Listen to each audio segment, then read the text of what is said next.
मातम के चौथे अध्याय में कथा में लिखा गया,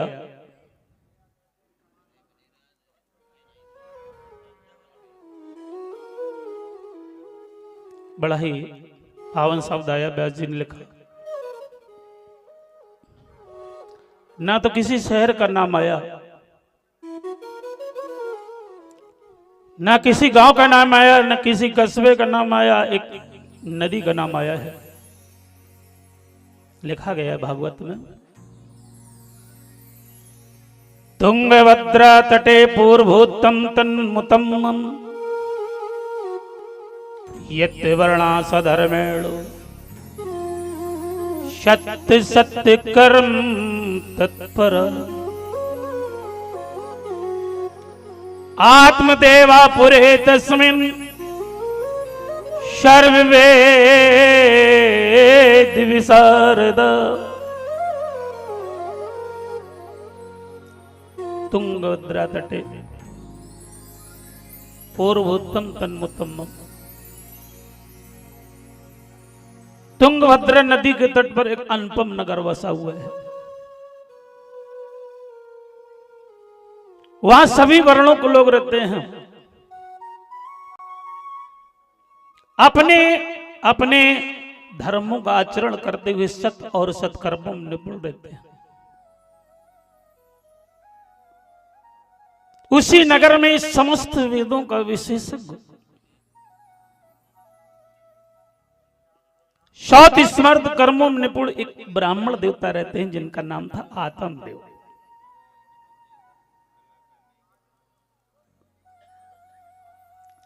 आत्मदेव नाम के ब्राह्मण सूर्य के समान तेजस्वी हैं।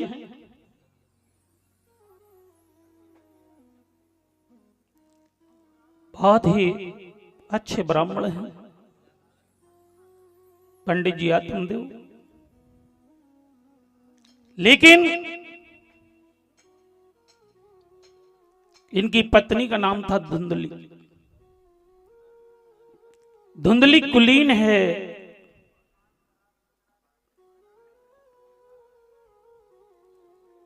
मेरे बाप भगवत प्रेमियों, सब कुछ है, सम्मान है समाज में, धन है, दौलत है, लेकिन आत्मदेव महाराज की धुंधली के द्वारा कोई संतान नहीं हुई। संतान के कारण ब्राह्मण आत्मदेव पंडित जी बड़े परेशान हैं। ऋषि ब्राह्मण दिया हुआ प्रसन्न मन से स्वीकार नहीं करते हैं। ब्राह्मण देवता को लोग कहते हैं नेवल और पत्नी को भांजन कहते हैं। ब्राह्मण आत्मदेव के घर में जितना सामान है, धन है, दौलत है, सब दान में दे दिया। रोजाना दान लुटाते हैं, सब कुछ दे डाला, लेकिन कोई संतान न हुई। निराश हो गए और घर को छोड़ करके ये वन की ओर प्रस्थान करते हैं। वन में गए, आज जल की तलाश में निकले, कहीं पर थोड़ा जल मिल जाए, प्राणों की बाजी लगा दें। मेरे भगवत प्रेमियों, आज भगवान ने सोचा ब्राह्मण देवता को बड़ा कष्ट है। भगवान स्वयं सन्यासी का रूप धारण करके ब्राह्मण आत्मदेव के पास आए और बड़े प्रेम से भगवान ने कहा, कथम रोदिसं विप्रम तुम काते चिंता बलयसी भवतुम शब्दरम सुखस्य दुखस्य करुणम।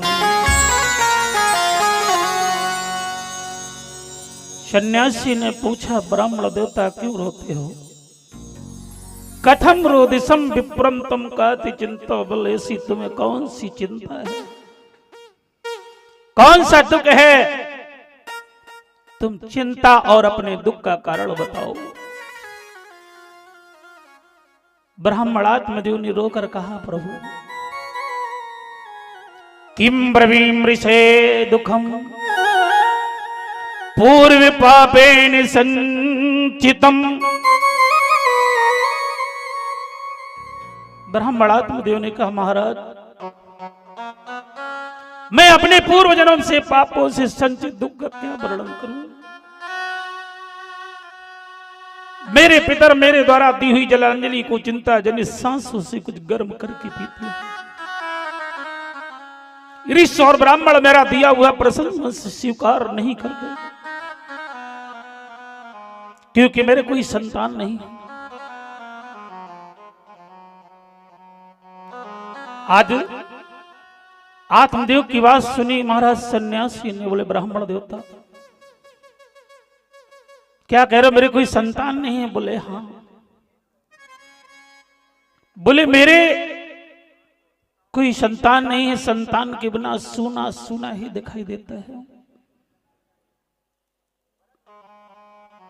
ये घर, ये महल, ये मका, ये धन दौलत सब सूनी सूनी दिखाई देती है।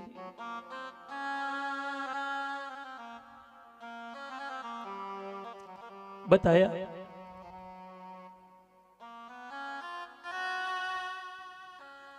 बोले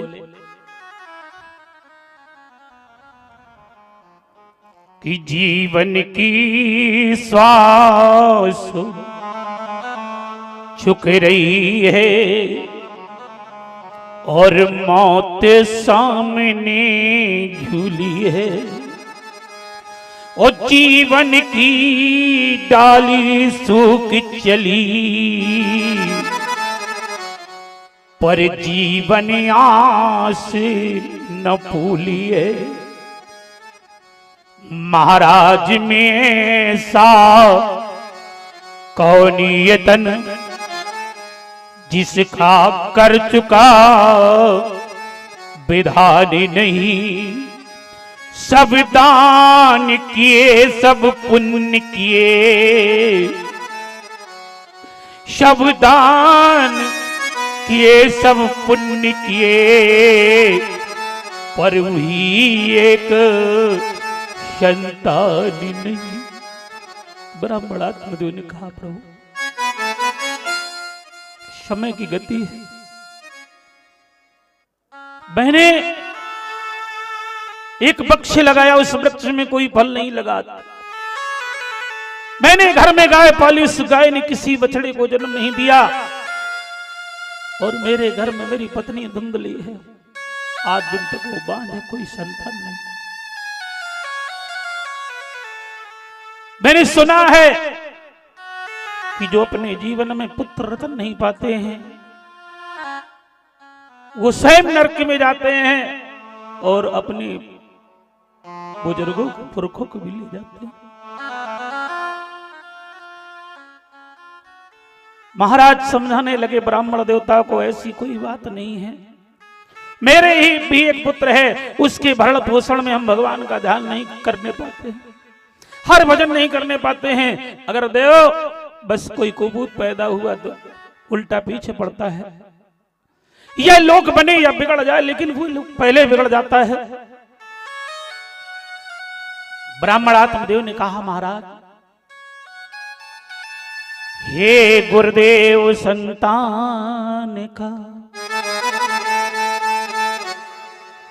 हाय अब भूत सवा, दया धाम इस दीन को समझाना बेकार। अगर देना चाहते हो तो मुझे संतान दे दो, संतान के बिना मुझे सूना सूना दिखाई दे रहा है। महाराज ब्राह्मण की बात सुनी सन्यासी ने, एक फल लिया उमर, उमर जानते, गूलर। कहा जाओ ये अपनी पत्नी को उमर फल खिला देना, इसके द्वारा तुम्हारे संतान पैदा होगी। ब्राह्मण देवता आत्मदेव फल लेकर चले और अपनी पत्नी के पास गए। देवी देवी, पत्नी ने प्रणाम किया, कहो आज बड़े खुश नजर आ रहे हो।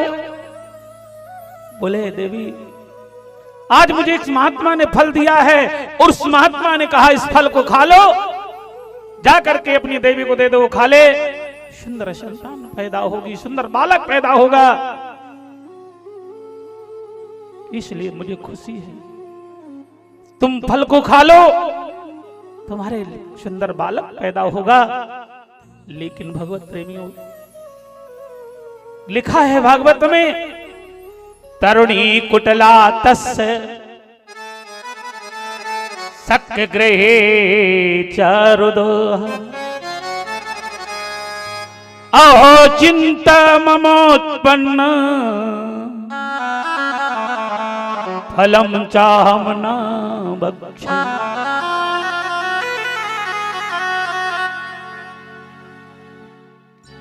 पथ देवता से बोली मैं फल को खा लूंगी, लेकिन अपनी सखी को बुला लिया। रो रो कर सखी से बोली, बहन मैं इस फल को नहीं खाऊंगी। क्यों? मेरे बस की बात नहीं है। कहने लगी है कि फल खाने से, बोली बहन रह गया गर्भ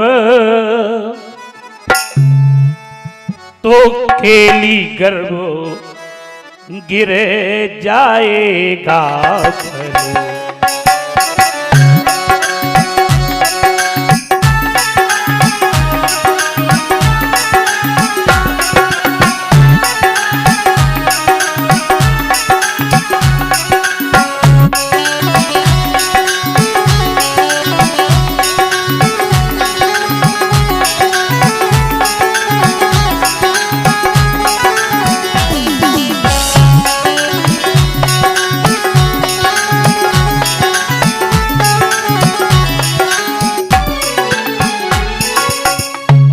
फल खाने से रह गया गर्भ तो केली गर्भ गिर जाएगा। और बहन की बहने महल में पड़े पड़े ये माटी को सड़ाएगा।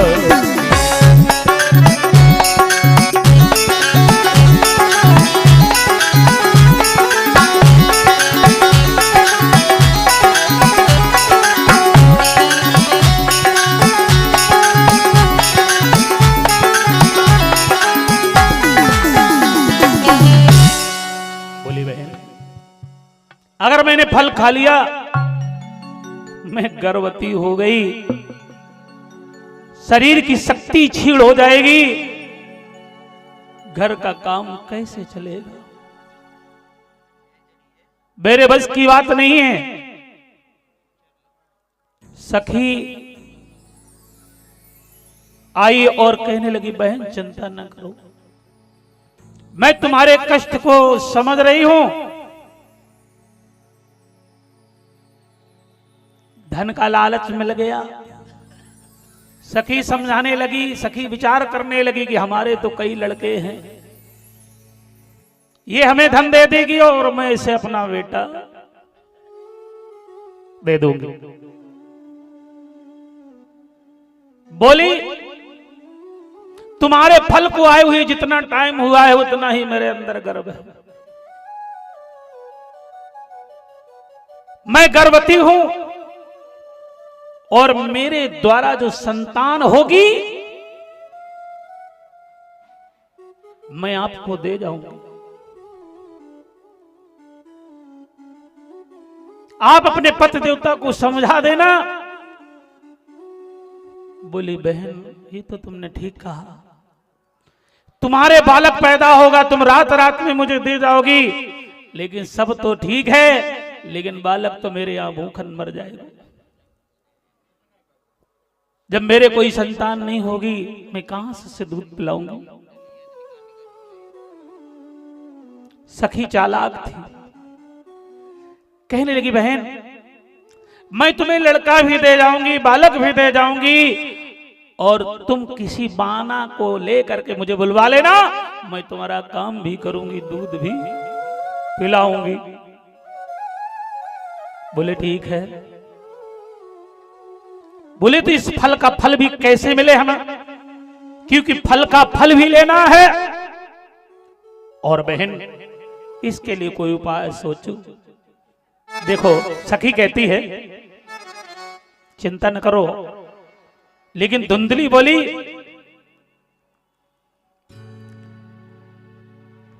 कि इसलिए उपाय सोच बहन, मैं पिस जाने से बची रहूं।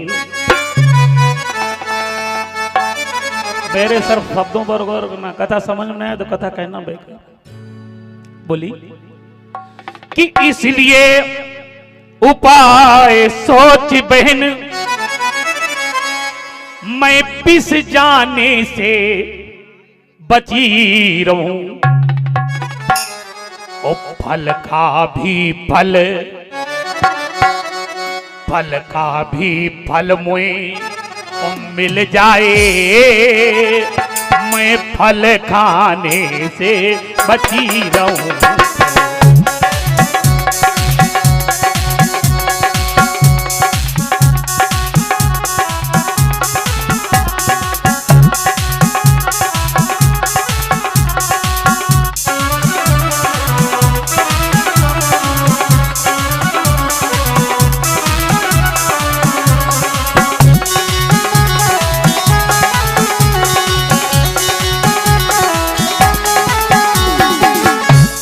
बोली फल का फल भी मिल जाए और मैं फल खाने से बची रहूं। सखी चालाक है, सखी कहती बहना चिंता न करो। वह बोली मत कर बहन, इसकी कुछ परिवार, अरे रामा रामा इसकी कुछ परिवार, रामा रामा।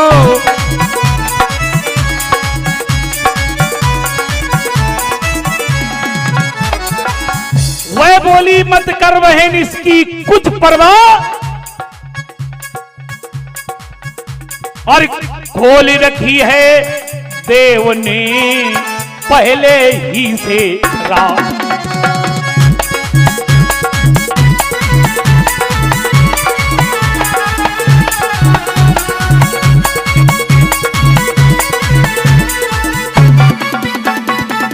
और बोली बहन चिंता मत कर, क्या फल आए जितना समय हुआ, बहुत अच्छे, उतना ही गर्व हमारा है, उतना ही।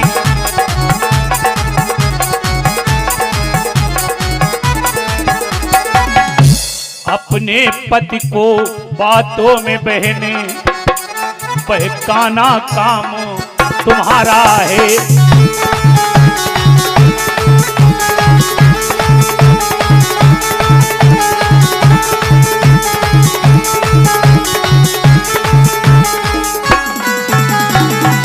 ठहर गई इस बात से उन दोनों की राय, और लुका छिपा कर गाय को वो फल दिया।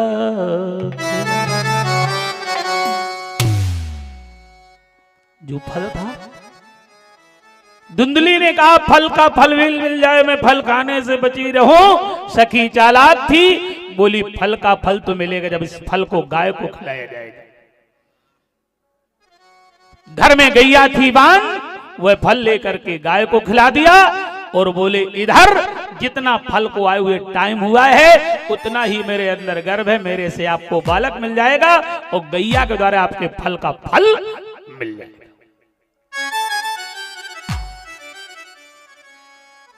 मेरे भगवत प्रेमियों, आज धुंधली ने अपने पति देवता आत्मदेव ब्राह्मण देवता से कहा, स्वामी मेरे अंदर गर्भ आ गया, मैं गर्भवती हो गई। ब्राह्मण देवता बड़े प्रसन्न होते हैं। इधर गाय के अंदर भी गर्भ आ गया। समय व्यतीत हुआ, सखी के लड़का पैदा हो गया, छिपा करके धुंधली को दे गई अंधली। उधर गाय के बछड़ा हुआ। बछड़ा गाय जैसे कान तो है लेकिन मनुष्य सा शरीर है। ब्राह्मण देवता को मालूम चला कि मेरे आज दो बालक हुए, एक गाय के और एक मेरी पत्नी के द्वारा। ब्राह्मण देवता आत्मदेव पंडित जी बड़े प्रसन्न हुए। मेरे भगवत प्रेमियों, मंगलाचार हुए, दो बालक हुए, बड़े खुशी होते हैं। एक रूप से पालन पोषण, एक रूप से ध्यान किया। दोनों बच्चों का नामकरण हुआ तो गैया के बछड़े का नाम गोकर्ण रखा गया। बोले गोकर्ण भगवान की। भगवान नारायण के कुल 24 अवतार हुए हैं। उन अवतारों में गोकर्ण भगवान की भी गणना आई हुई है। ये भगवान के अवतारों में थे। जो सखी से सखी को बालक मिला ब्राह्मण परमात्मा देव नाम, क्योंकि मेरा नाम आत्मदेव तो मेरे बेटा का नाम परमात्मा देव। लेकिन धुंधली बढ़ गई। बोले ठहरो। बोले काहे? बोले नामकरण तुम करोगे हम? बोले काहे? बोले बेटा को जन्म तो हमने दिया तो नामकरण मेरे द्वारा होगा बालक का। ब्राह्मण सीधे साधे ठहर गए। बोले भाई तुम ही रख लो, आजकल भी कोई बात आए तो। मेरे भगवत प्रेमियों, धुंधली ने कहा मेरा नाम धुंधली तो मेरे बेटा का नाम धुंध। परमात्मा देव नहीं रखने दिया, धुंधकारी रख दिया।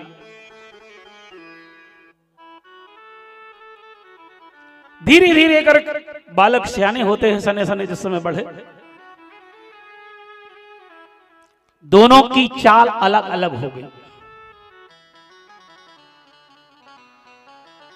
गोकर्ण सियाना हुआ, मंदिर में जाता है, पूजा करता है, बच्चों से कराता है, आरती करता है, भगवान का भजन करता है। धुंधकारी बच्चों की हत्या करने लगा, गैया कटाने लगा, महात्माओं को सताने लगा।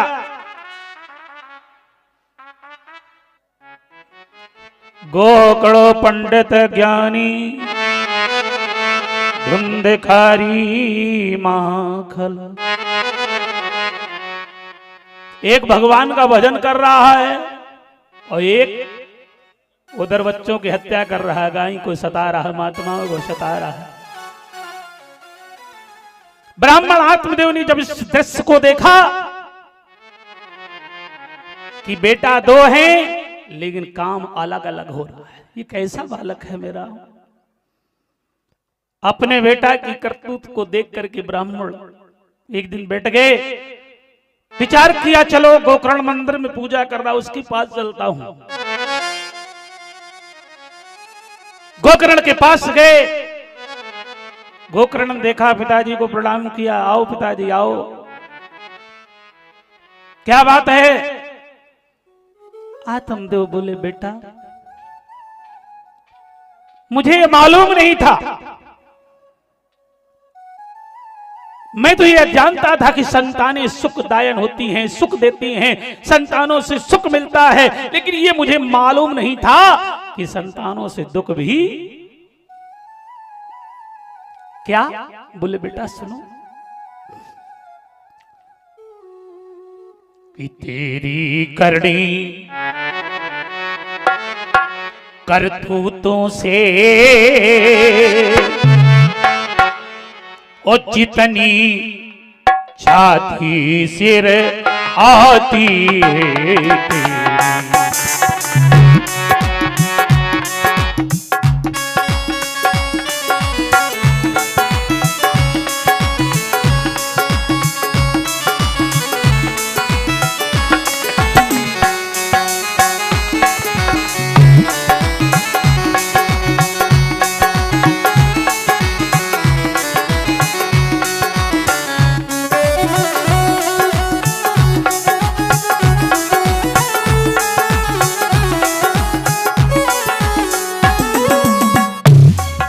तेरी करनी करतूतों से जितनी छाती सिर आती है बेटा धुंध की कर्तव्य भाई आपकी कर्तव्य देख करके तू नाही धधकती जाती है।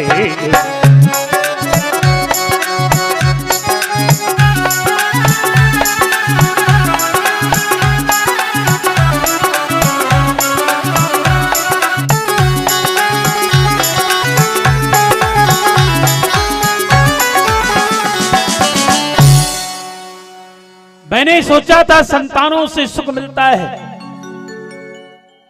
लेकिन ये मुझे मालूम नहीं था कि संतानें दुख भी देती हैं। गोकर्ण ने कहा पिताजी तुम जानते नहीं कि कुछ सुखदायन भी होती है, कुछ दुखदायन भी होती है, कुछ भली भी है कुछ बुरी भी है, और ये तो कर्मों की खेती है। कुछ संतानें अच्छी है कुछ बुरी भी, कुछ सुख देती हैं कुछ दुख भी देती हैं।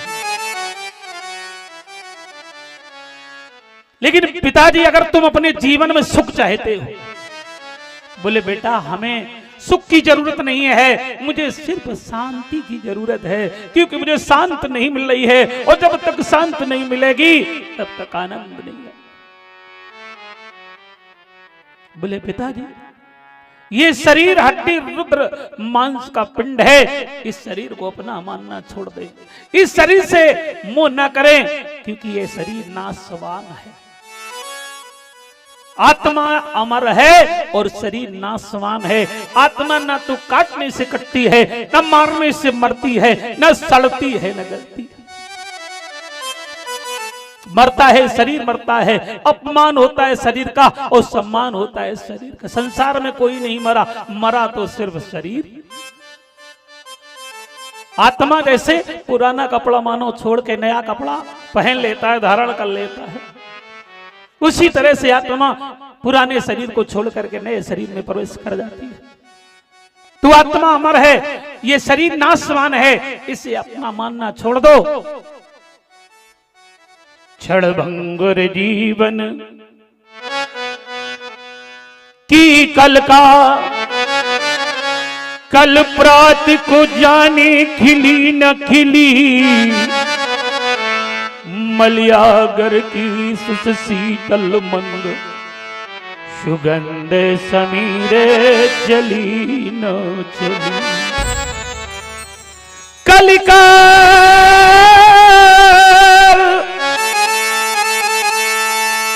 उधर लिए फिरता, तनि नम्र चोट झिली न झिली, ताते हर नाम ध्वज हरि रसना, अंत समय में ना हिली ना हिली। बोले पिताजी ये मानव शरीर क्षणभंगुर है, सच्चा सुख है तो परमात्मा के चरणों में है, और जीवन में अगर सुख और शांति की जरूरत है तो सिर्फ एक भगवान का नाम जप करो, उसी से तुम्हारा कल्याण हो।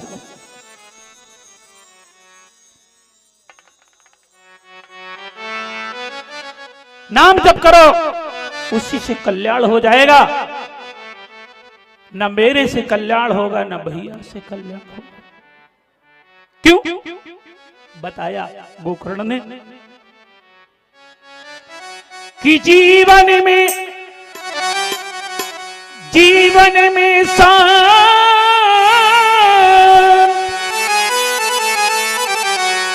चाहते हो तो सीधापन को गमन करो, और मुझको छोड़ो, भैया को छोड़ो, श्री रामचंद्र का भजन करो। बताया। और कवियों ने लिखा भी है, लिखा गया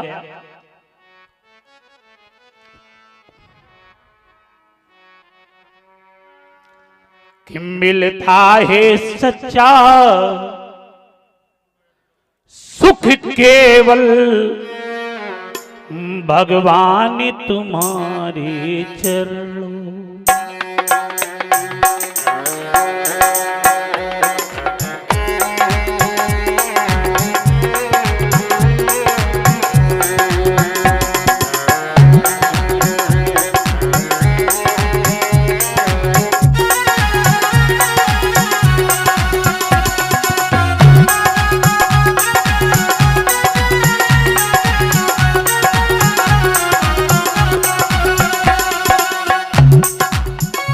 मिलता है सच्चा सुख केवल भगवान तुम्हारे चरणों में मिलता है।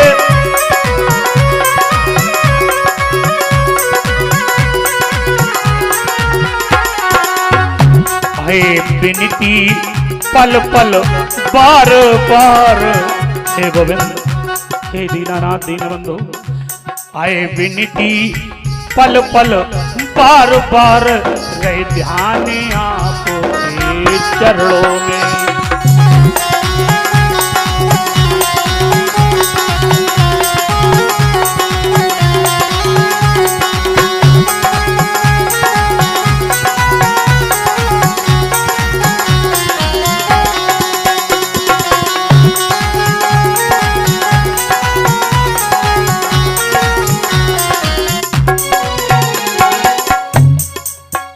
चाहे पैरी कुल संसार बने,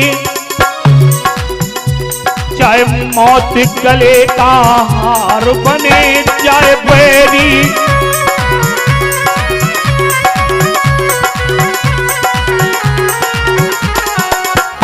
चाहे मेरा जीवन दुख भार बने, रहे ध्यान आपके चरणों में।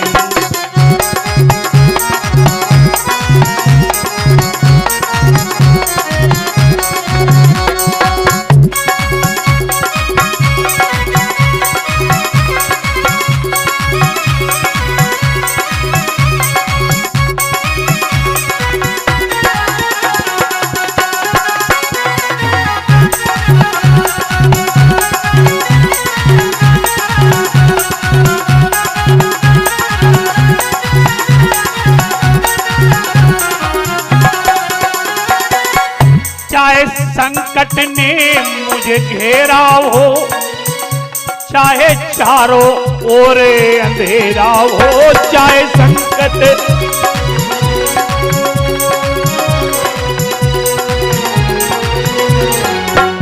पर जितना डगमग मेरा हो, पर जितना डगमग मेरा हो, रहे ध्यान आपके चरणों में।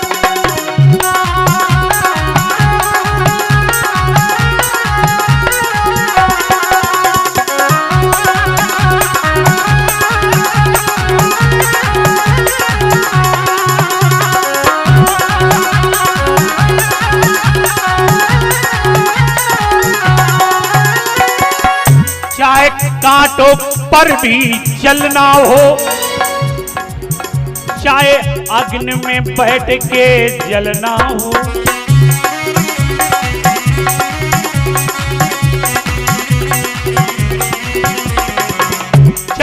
कांटों पर भी चलना हो, चाहे अग्नि में बैठ के जलना हो।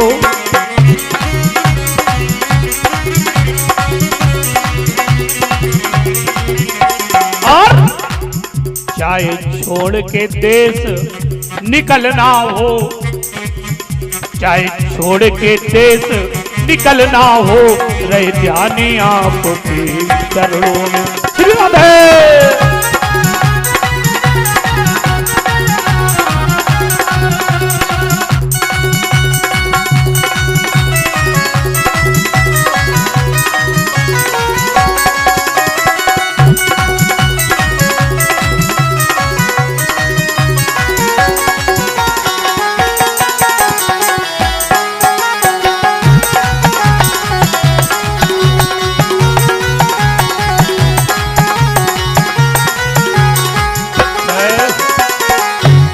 बोले गोविंद भगवान।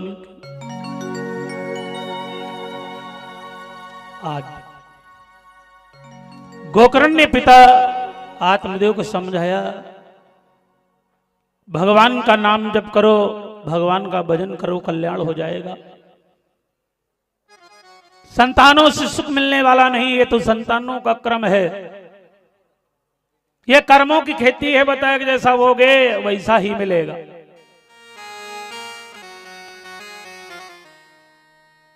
आत्मदेव बेटा गोकर्ण की बात मान करके वन को प्रस्थान करते, एकांत में बैठ करके भगवान का भजन करने लगे। गोकर्ण भगवान का भजन कर रहा है, पूजन कर रहा है, सभी से करवाता है, स्वयं आरती करता है। पिताजी भगवान का भजन कर रहे हैं। धुंधकारी घर में सिर्फ अकेला अपनी मां के पास रह गया। पंडित जी भी नहीं घर में, भैया भी नहीं है, सिर्फ मां है। और बेटा को बर्बाद कौन करती है? पंडित जी समझाते थे, कुछ डांटते थे, मां बोले नहीं ऐसा नहीं। और मां का अधिकार बच्चे पर कब तक है? 5 साल से 10 साल तक।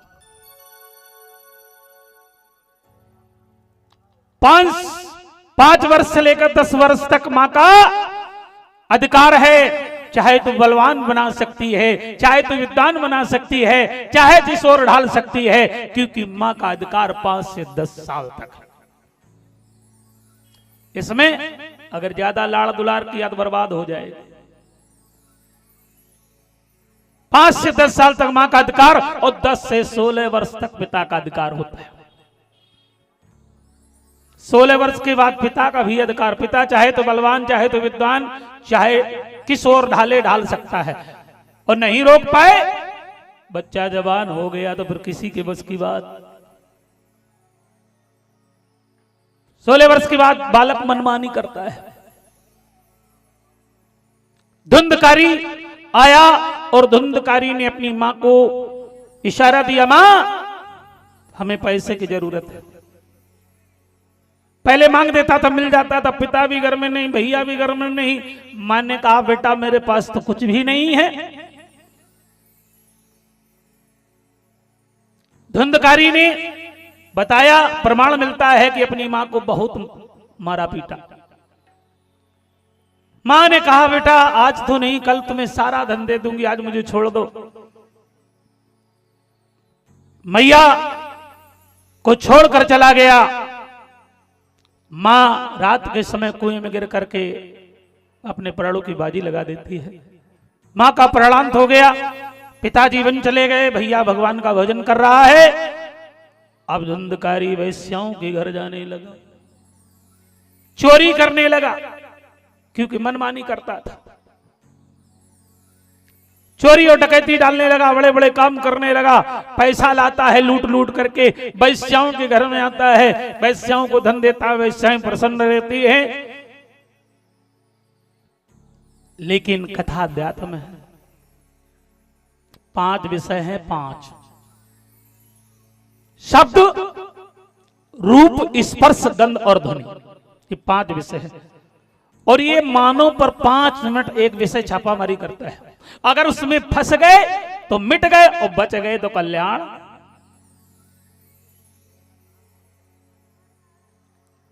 तो ये 5 विषय ही 5 वैश्याएं हैं लौकिक ढंग से। आज वैश्याओं ने विचार किया कि ये चोरी का धन लाता है, डकैती डालता है, किसी के द्वारा कोई धन आया और कोई जान गया तो ये तुम्हारा ही जाएगा, लेकिन हम लोग सब फंस जाएंगे।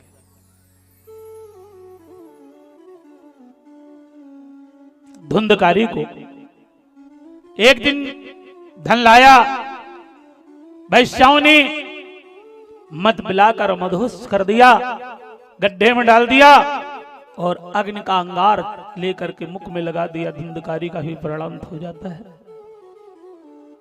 लेकिन कवियों ने लिखा है, उजर गया हर तौर से आशाओं का खेत,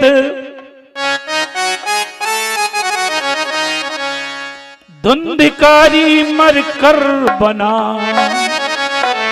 महाभयानक प्रेत। मर करके भी उसे विश्राम नहीं मिला। भैया गोकर्ण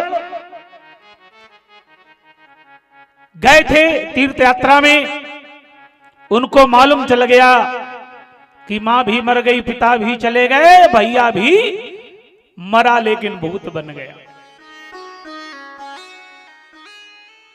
आज गंगा में पिंडदान किया, गया श्राद्ध करवाया। एक दिन लौट करके तीर्थ से वापस घर में आए, लेटे हुए थे, अर्धरात्रि का समय था। बड़ी जोर जोर से आवाज होती है। धुंधकारी कभी बकरा, कभी भैंसा, कभी सूकर, कभी हाथी बन करके आवाज लगाने लगा।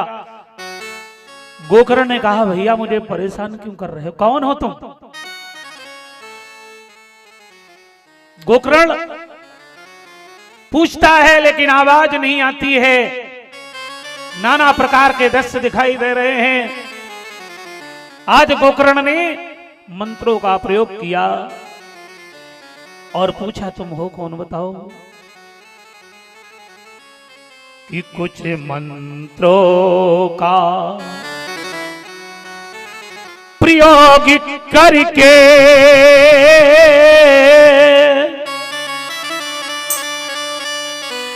पूछा, क्या दशा तुम्हारी है? तब रोकर यही जवाब मिला, ये पापी शरणे तुम्हारी है।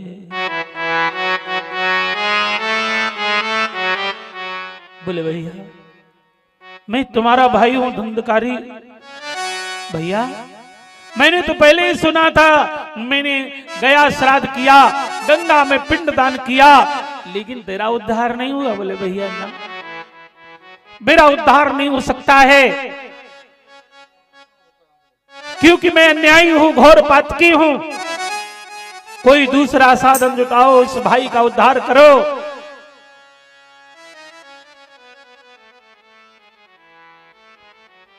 आज बोला, गोकर्ण चिंता न करो भैया, मैं तेरा उद्धार करूंगा। गोकर्ण ने सूर्य देवता का ध्यान किया, आवाहन किया, सूर्य देवता प्रकट हो गए। गोकर्ण, तुमने अपने तपोबल से मेरी गति को रोक दिया। गोकर्ण ने कहा, प्रभु तुभ्यं नमो जगत साक्षी, तुभ्यं नमो जगत साक्षिण, ब्रूमि मुक्त हेतुकम्। आप तो संसार के साक्षी परमात्मा है, मेरे भैया का उद्धार कैसे होगा, इसके लिए कोई साधन बताओ। भगवान सूर्य देवता ने कहा, गोकर्ण अगर तुम अपने भाई का उद्धार करना चाहते हो तो इससे भागवत की कथा सुनाओ। सप्ताह पारायण करो, तभी इसका कल्याण होगा, उद्धार होगा। सूर्य देवता ने उपदेश दिया गोकर्ण को, भागवत के लिए हरिद्वार प्रस्थान किया। शुभ सप्ताह विधान रचा। सुंदर अपने भैया को कथा सुनाना प्रारंभ किया। एक 7 गांठ के बांस के लट्ठे पर स्थान दिया। सामने लिए बांस का झंडा लगा हुआ है काला वाला, ये धुंधकारी का स्थान है। 7 गांठ के बांस के लट्ठे पर स्थान दिया। बोले भैया इसकी खो के अंदर बैठकर कथा सुनो और तुम्हारा कल्याण हो जाएगा। बांस जानते हो क्या है? कथा अध्यात्म है। ये बांस है वासनाओं का स्वरूप। कहने का तात्पर्य है कि संसार का मानव वासनाओं में फंसा हुआ है, तभी से बांस में स्थान मिला। ये 7 गांठ का लट्ठा है। कथा अध्यात्म है। कर्म की 7 गांठें हैं, महा, मोह, लोभ, मद, मजदर, अविद्या इत्यादि। लेकिन कर्म की 7 गांठें हैं और दिन कितने हैं? कर्म की गांठें हैं 7 और दिन है 7 और भामर पड़ती है 7 और हारमोनियम में स्वर है 7 और रामचरितमानस में बाबा तुलसीदास जी ने कांड कितने लिखे? 7। कहने का मतलब जब तक 7 है तब तक 7 है और नहीं ये लौकिक संसार है। ना किसी की पत्नी संग में आती है, ना बच्चे संग में आते हैं, ना कुछ लाए थे और ना कुछ ले जाना है और जैसे आए वैसे। लौकिक मेला है। ये मेरी पत्नी, ये मेरे बच्चे, ये मेरा मकान, ये मेरा महल, ये धन, ये दौलत। लेकिन बताया गया कभी कबाए ले चाहे हीरा चाहे मोती, लेकिन कफन में जेब नहीं होती। ना कुछ लेके आया है ना कुछ लेके जाएगा, खाली हाथ आया खाली हाथ। जब तक 7 है तब तक 7 है। बताया है कवियों ने कि जिंदगी में,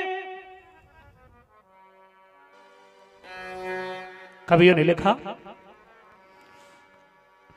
कि जिंदगी में हजारों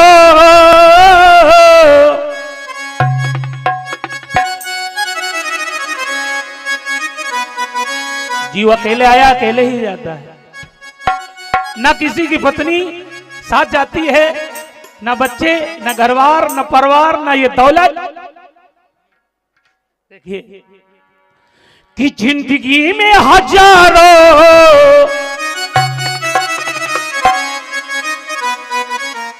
जिंदगी में हजारों का मेला जुड़ा, ओ हंस जब जब उड़ा तो अकेला उड़ा रे हंस जब जब।